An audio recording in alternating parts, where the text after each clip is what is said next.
We're going to show you how to install this smooth oak beam by Foamcore Architectural Elements in under a minute and a half. Let's get to it. So, you knocked out that dividing wall to open up the kitchen, but here's the catch. To get your dream space, you had to put in that expensive structural beam, practically tapping you out of your reno budget. Well, here's the fix. A Foamcore Faux wood beam. Clean, classic, comes in multiple grains and stains, without breaking the bank. This thing's so light, just you and a couple of friends could get it up in under an hour. But today, we've got our friends from Northern Castle Construction doing the honors. So you ordered your beam from foamcore.ca and it arrives right on time. James at the wheel helps Sonny unload the 30-pound beam. It may look like the real deal, but trust me, this beam's feather light.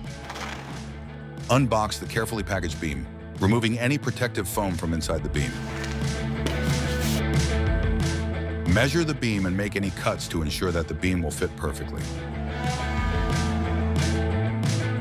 Prep the beam with PL Premium or any professional-grade construction adhesive. Apply a solid bead along the inside of the beam, spaced evenly from end to end. Lift and slide into place. You'll want a couple extra hands or some stilts to hold it up in place.